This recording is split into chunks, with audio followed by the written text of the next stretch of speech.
I'm Mike Doran. I'm the director of Hudson's Center for Middle East Peace and Security, and I'm a senior fellow also at the Hudson Institute. And I'm joined today by General Ben Hodges. Ben, you are the former commanding general of U.S. Army forces in Europe.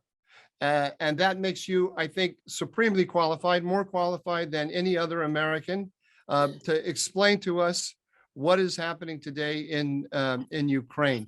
And it's my understanding that you just came back from Ukraine today, I think, or recently, where you met with President Zelensky and others. Why don't we start, if that's okay with you? Just give us a sense of what your major takeaways were from that visit. Well, one clarification, I would say that the current commanding general of U.S. Army Europe is probably more qualified than I am to describe the situation. But I appreciate your description. And yeah, the last 5 years I was in uniform, both as NATO's commander of Allied Land Command in Izmir, Turkey, and then commander of U.S. Army Europe.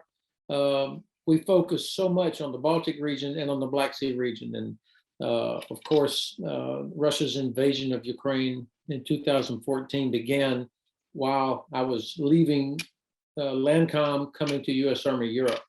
And so the U.S. Army, as part of U.S. European Command, have been involved in Ukraine, helping them to develop their own capabilities, helping with training, but also for us, learning from what we saw, what we've learned from Russia's invasion of Ukraine, their tactics and capabilities. So watching today what's happening, I see it really as a continuation of what started in 2008, that this is just the latest phase.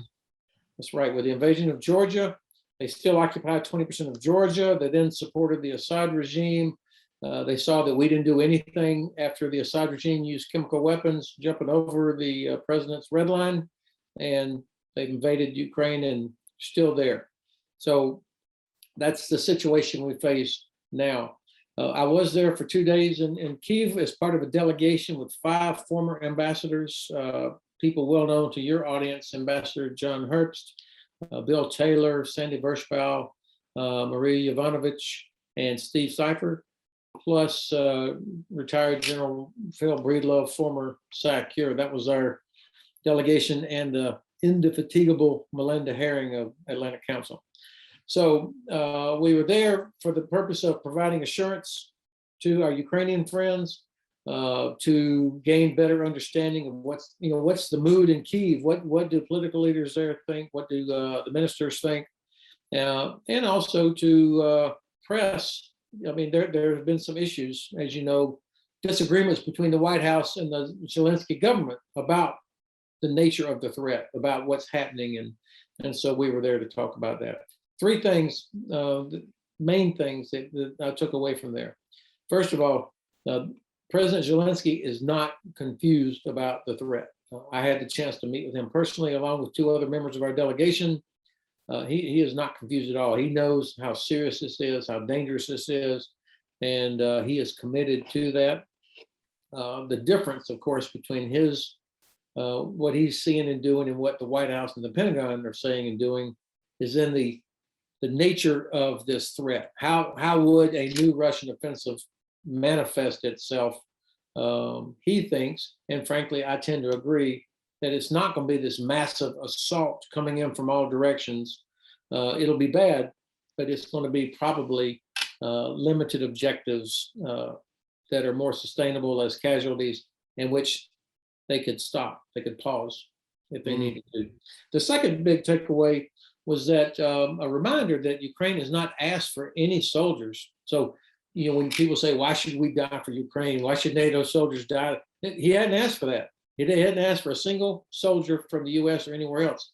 What he needs is, of course, the weapons and ammunition and things that we're delivering that could be used right away.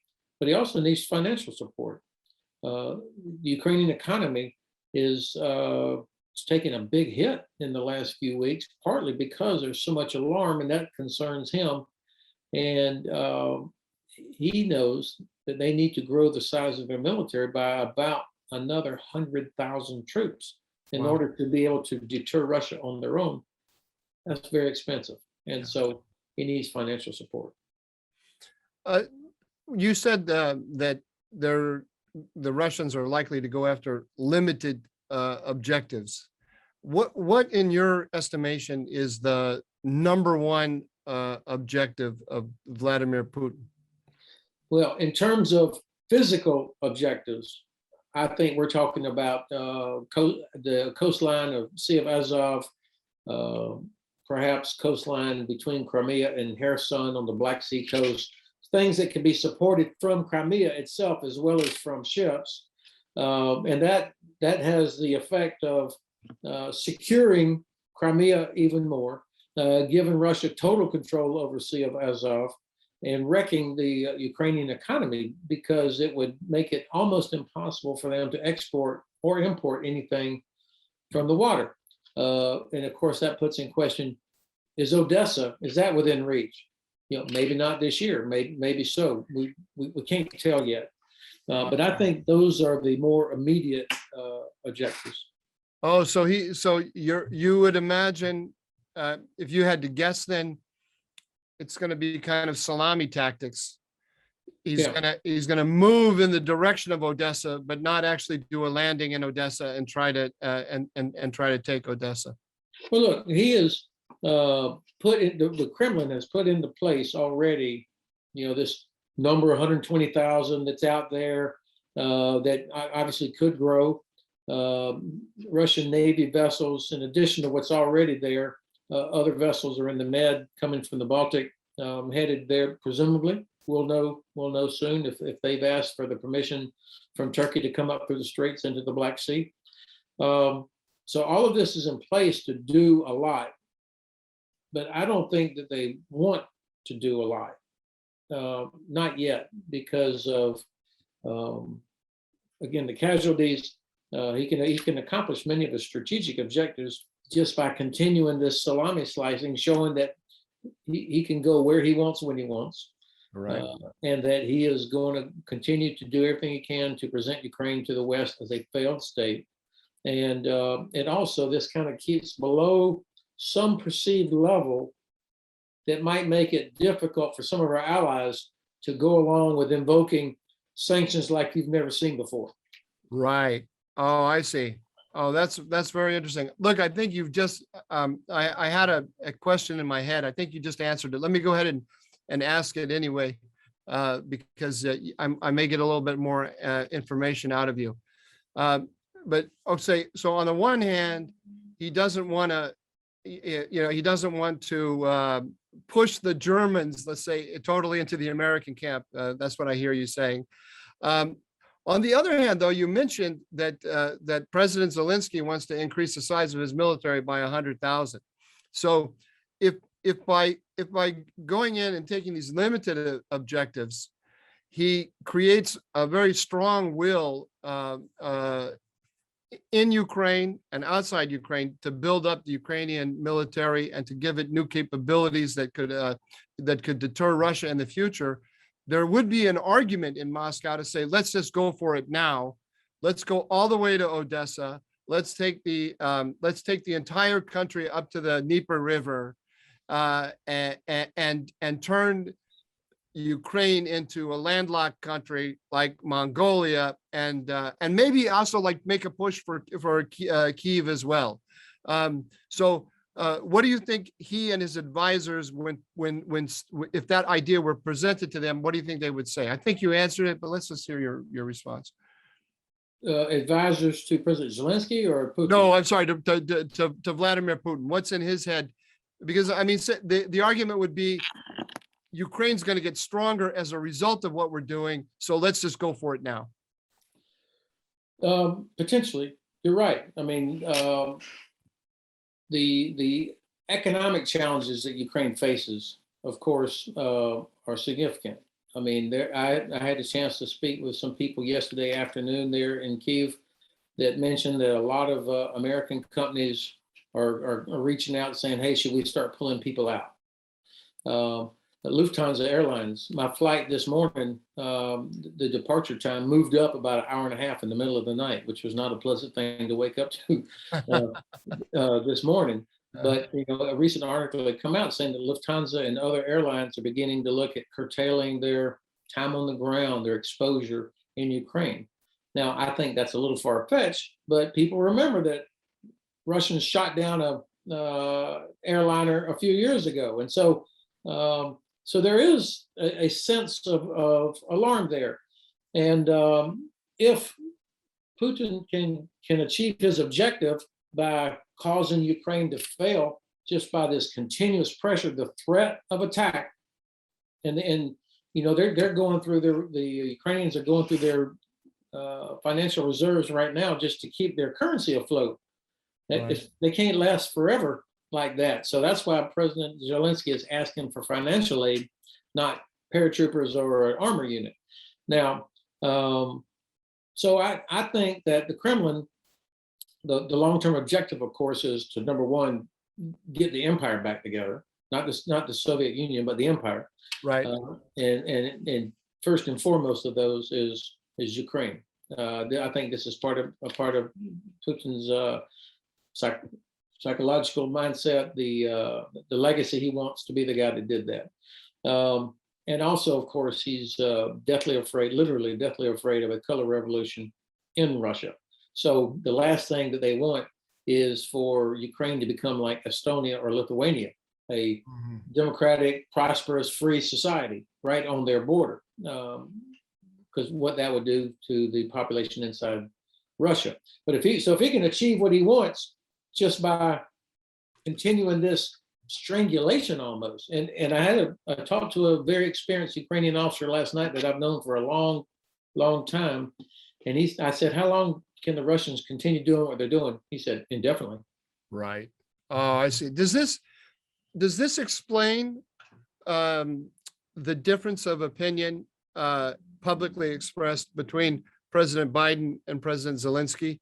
By which I mean, is one of the reasons that President Zelensky wants to tone down the alarmism, if that's a proper way to put it, is that he's very much aware of this strangulation strategy.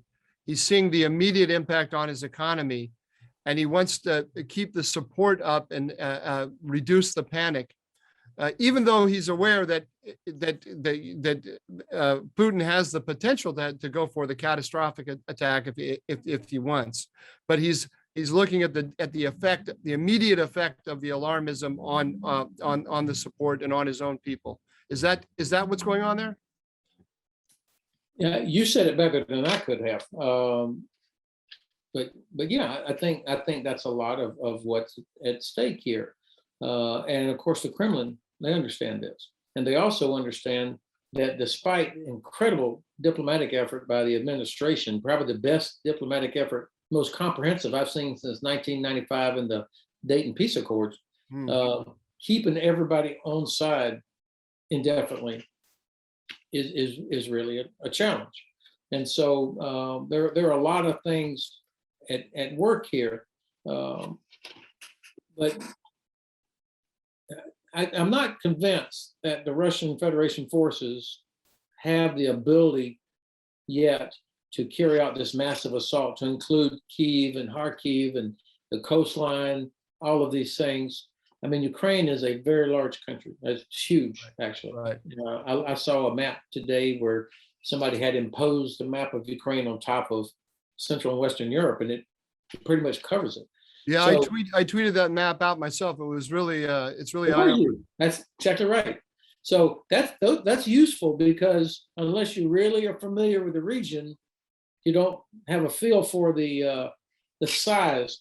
So that's one thing. And then the other thing, as you and many of your listeners know, a city consumes battalions.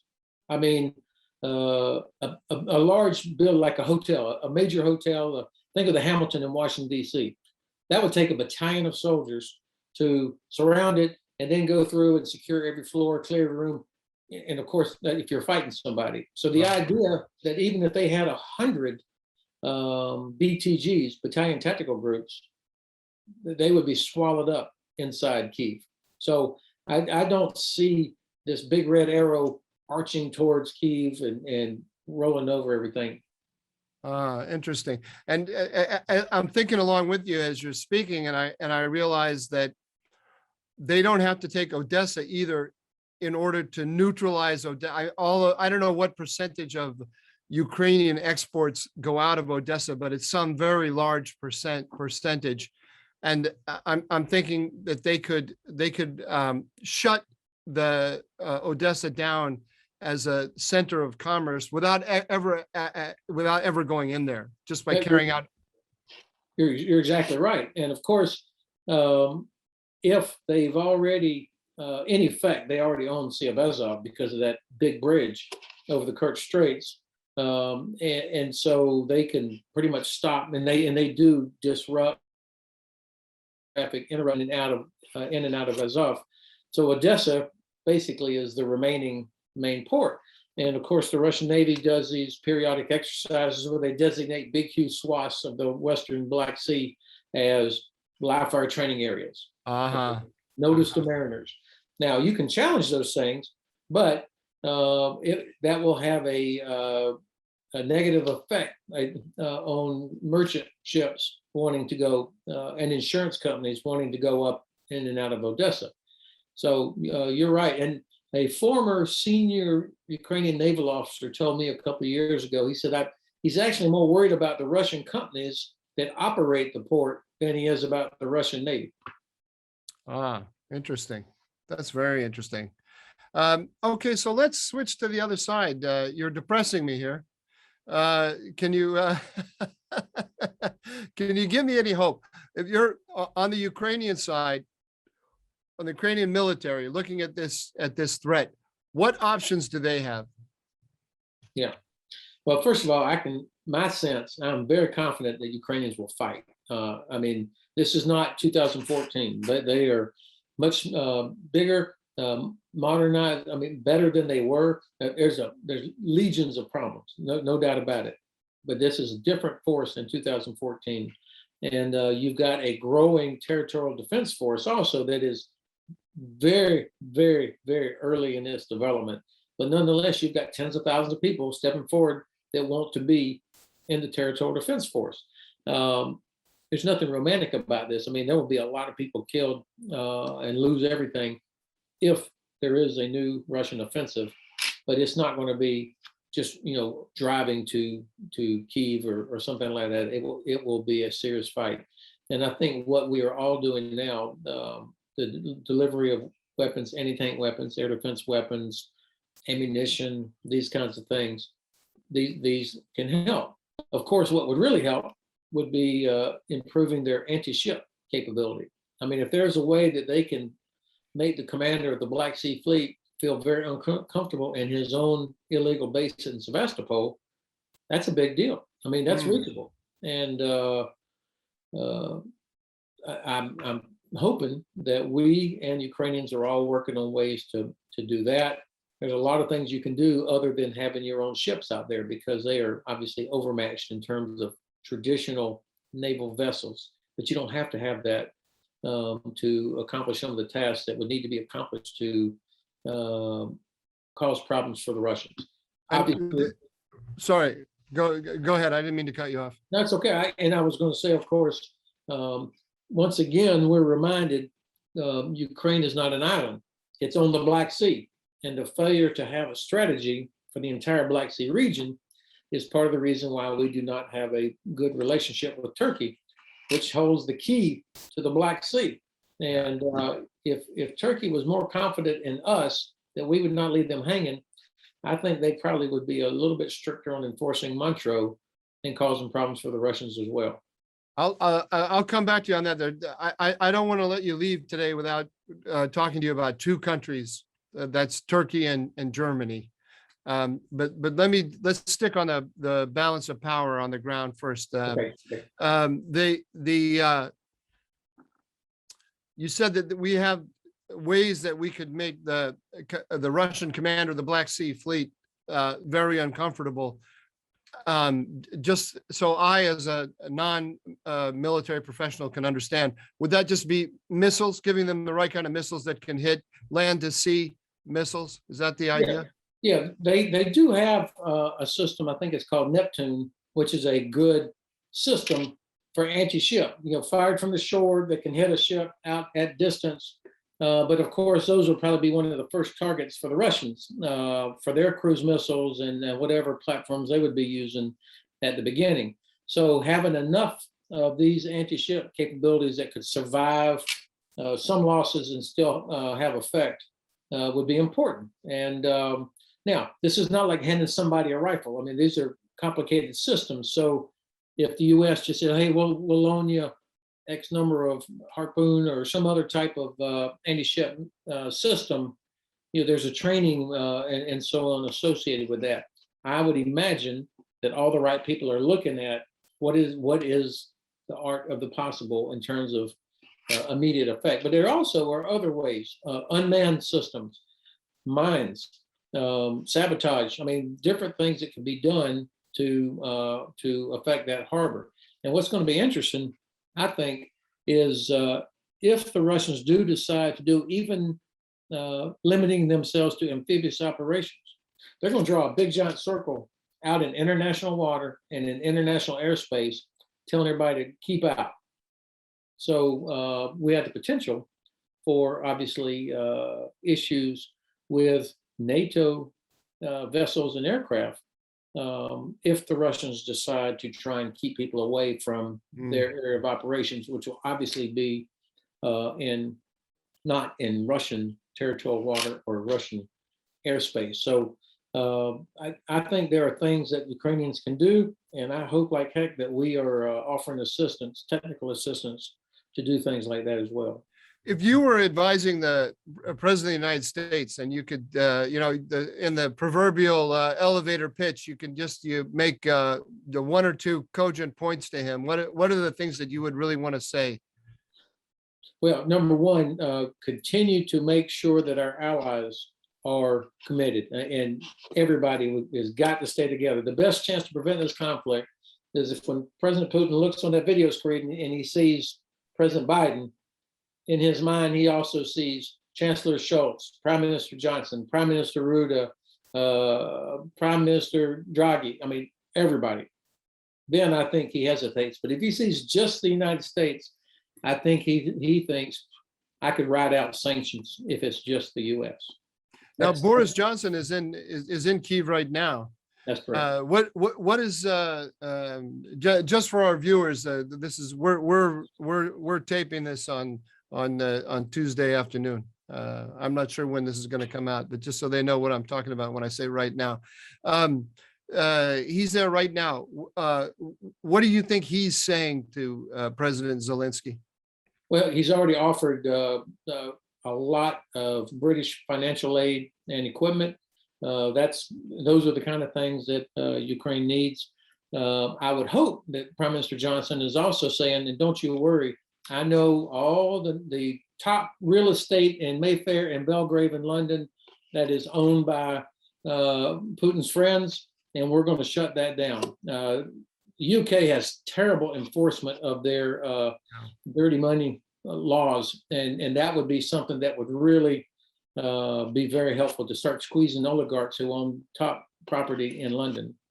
Well, the UK does like the Russian oligarchs in London, but my impression from the beginning of this crisis is that the UK has been more forward-leaning in terms of offering assistance to the Ukrainians than anybody else has been. Is that impression correct? And what underlies that? Well, you're exactly right. UK from the beginning has been part of the training mission in Ukraine, along with the United States and Canada. HMS Defender, now my favorite ship in the Royal Navy, of course, what it did a few months ago. So these kind of things are consequential, and as well as being essential to us being effective here. I think part of this is UK's desire to demonstrate, global Britain, we're not in the EU anymore, and we have global reach, and we can do a lot of things. And so I think that's part of it, which is a positive thing. Poland just yesterday announced that they are going to now start providing some weapons. I think we're talking about air defense systems, which would be a good thing. In fact, I've always been a little surprised why Poland hadn't done more sooner. I mean, they're a neighbor, and they will feel the brunt of a refugee flow that starts if there's an attack.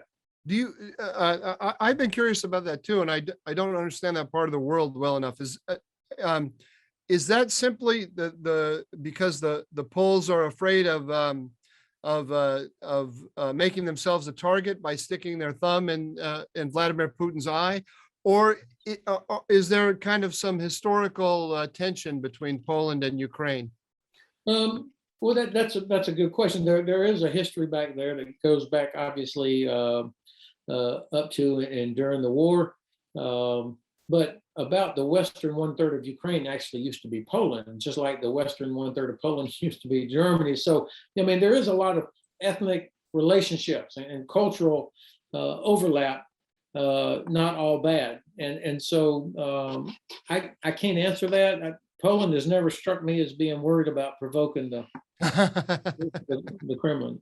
Yeah, that's why I don't quite understand it. Okay, let's move then to Germany, and the Germans are the weak link, I think, in the if that's fair. Let me just start out. Do you agree with me that they are the weak link in the coalition? Let's say it this way: Germany is the key to effective deterrence, and the fact that they have not been as decisive as they should have been, I think, number one, has to be a disappointment to the White House, because, I mean, they really reached out to repair the relationship with Germany. And despite that, Germany still has a hard time coming to grips with, if it doesn't protect European values for which it claims to be the champion, and this European peace and stability order for which it claims to be the champion, then its credibility is going to erode right in front of us, which will be bad news for all of us. So they are the key. It's the economic power of Europe. It's the leader of the EU and in NATO. I will say this: yesterday, for the first time, the leader of the SPD, which is the leading party of this coalition government, said that Russia is the aggressor and that everything is on the table. That should have happened months ago, but the fact that they have said it does show. To me, I see that as a positive step. Yeah, movement in the right direction. Now, Vladimir Putin, the young Vladimir Putin, was a KGB officer in Germany. He's fluent in German. He understands the politics of that country from the bottom up extremely well, and keeping them at some distance from the United States has to be one of his major goals in this crisis. One of his, probably his number one political goal, other than those that are directed at Ukraine itself. How do you think that's influencing the way he's going to manage this crisis? Well, that is a terrific point. I think one of Russia's strategic objectives for years, not just Putin, but certainly Putin, who served as a KGB agent in Dresden in East Germany, has been to drive a wedge between the US and Europe, wherever they could, to separate in all sorts of different things. And so Germany would be chief among those. And now I live here in Frankfurt. Germany is our most important ally because of the potential, economic potential, the military potential, and the diplomatic potential of Germany, as well as the access we have in Europe, the Middle East, and Africa from bases and headquarters here in Germany. There's always been a tendency in Germany to look eastward anyway. I mean, it was, I think, Willy Brandt or Adenauer and then Brandt that said, no, our future's with the West. But historically, I mean, World War I and World War II were anomalies. Right. All right. So there is that. Certainly since the war, the conclusion of the Second World War, there is a very strong pacifist movement tendency in Germany. I mean, the devastation that they suffered in World War II that they started, but nonetheless, everybody I know lost a grandfather or an uncle or somebody like that. And then there's this guilt thing that's out there. Even President Steinmeier, who's SPD himself, said, come on, Nord Stream 2, look, we bear guilt. Look at all the Russians we killed. And I want to say, Mr. President, no, you killed millions of Ukrainians and Belarusians, not so much Russians. And well, he didn't, obviously, but the Wehrmacht did. Yeah. So, but this guilt, I think, is misplaced. And frankly, it sounds more and more like an excuse because German business really drives German foreign policy. When you're advising President Biden about how to handle the German question here, do you have any advice for him about steps that he can take to make it easier for the Germans to support the common NATO policy? Another good question. Look, I think we took Germany for granted for a very long time. And this relationship can't be transactional. It's got to be sustained. The kind of relationship we had throughout the Cold War, where even when there were hundreds of thousands of protesters, when we deployed Pershing 2 there in Germany, there still were hundreds of thousands of protesters, but the relationship was strong enough, there was enough trust to withstand that kind of thing. Obviously, over the last few years, their affection for the United States has decreased somewhat. And I think rebuilding this relationship, of course, they have a responsibility as well, no doubt. But I think the United States, I don't know how many people appreciate the significance of coalition government. I mean, the chancellor may be from one party, the foreign minister is from another party.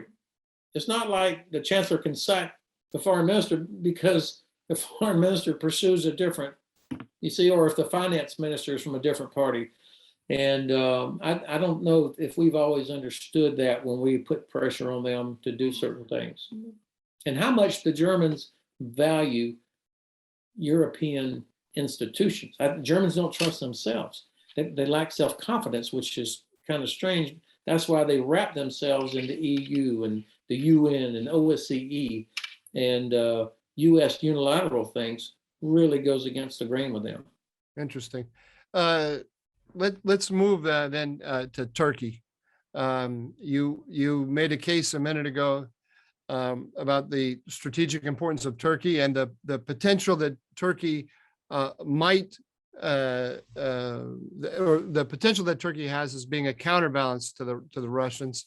But you suggested that the state of relations between the U.S. and Turkey at the present moment doesn't allow us to realize the full potential. Do you want to unpack that a little bit for us? So Turkey also, I think, has always felt unappreciated by the United States in particular, taken for granted. And when you look at how we divide up the world, in the Department of Defense, Central Command, European Command, Southern Command, and Pacific Command, the boundary that we have drawn for our own purposes for strategic planning between U.S. European Command and U.S. Central Command is the border between Turkey and Syria. Yeah. I mean, you have to draw it somewhere, and drawing the line somewhere out there is never going to be easy. But the fact is, it causes us to think and do certain things. Central Command has been the prima inter pares among combatant commands for the last 20 years because of Iraq and Afghanistan. So whatever they wanted, they generally would get.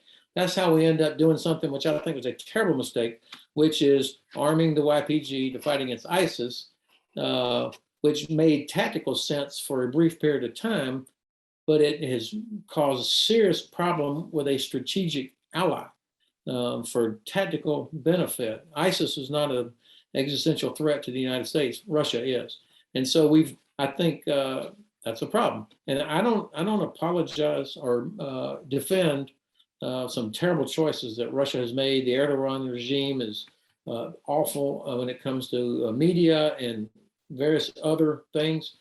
But for thinking strategically, you think about the map and you think about strategic interests, not who's currently the president or the prime minister. And if you put the Black Sea in the middle of the map, then you start looking at Turkey in a completely different way. It's a buffer against Iran, a buffer against Islamic extremism. It helps us compete with China. The development of the East-West economic corridor between Europe and Eurasia should go right through the Black Sea. It's the only one that doesn't go through Russia or Iran. Right. Turkey obviously is the key here, but they're 1-11 against Russia, I think, in their history, and so that's in their head.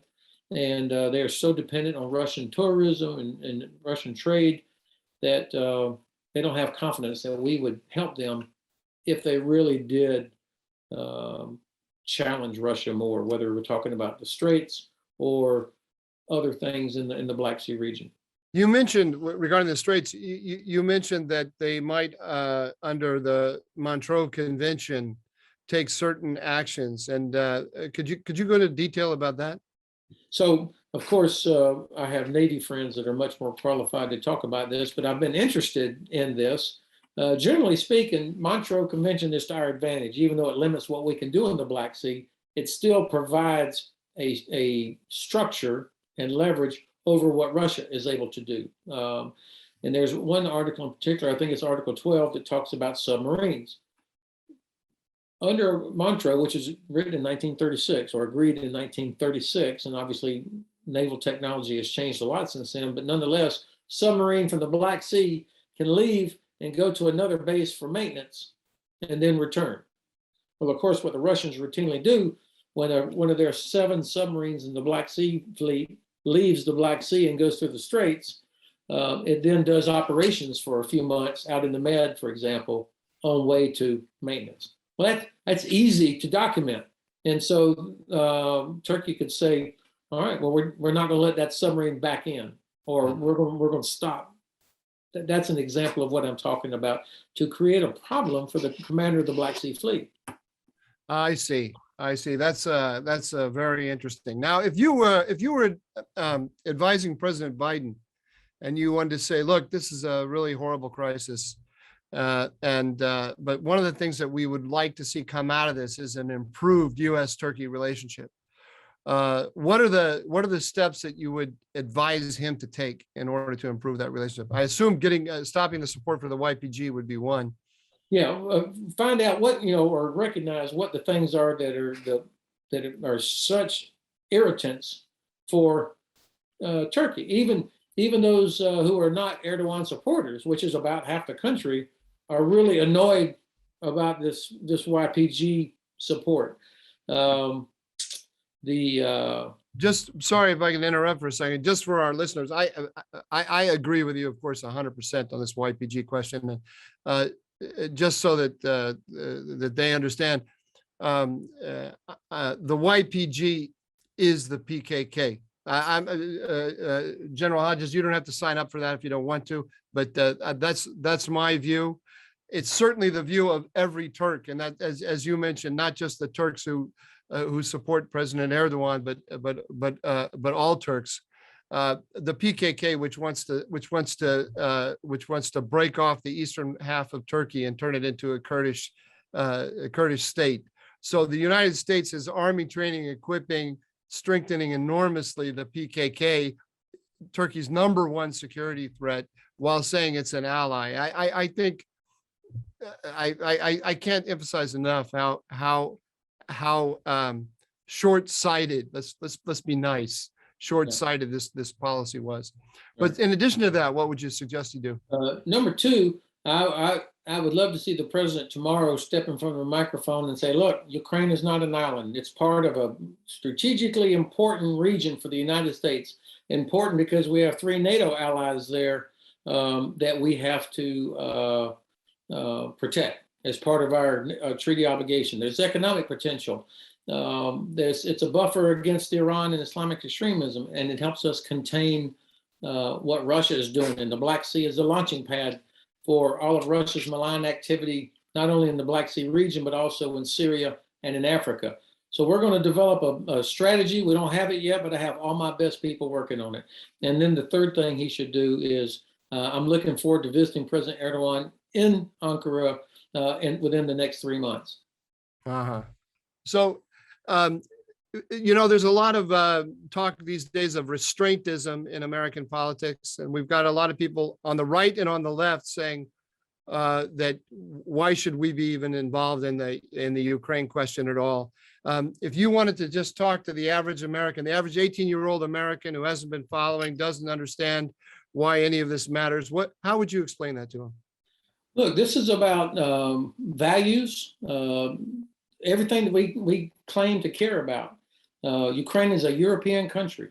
It's been struggling awkwardly, clumsily, but nonetheless moving forward to becoming a democratic nation, no matter how imperfect, for the last 30 years. It has no democratic tradition before that. So think it's in its first 30 years as a free country in its existence. So I think we can be a little patient with them and help support this. And it's also about how do you deal with an autocratic superpower that wants to control everything as if this was the 18th century. That's not what the United States is about. Ukraine is the only place where people died with an EU flag in their hand because they wanted that. I think that our role in the world is to support those kinds of efforts. People that want to have a liberal, democratic, free country. It may not look like a Jeffersonian, democracy, or might even look like Western Europe, but nonetheless, this is what they want, and I think it's our benefit to support that. General Hodges, thank you very much. This is very enlightening. Really appreciate it. Thank you for the privilege, Mike. I enjoyed talking with you as always. Take care.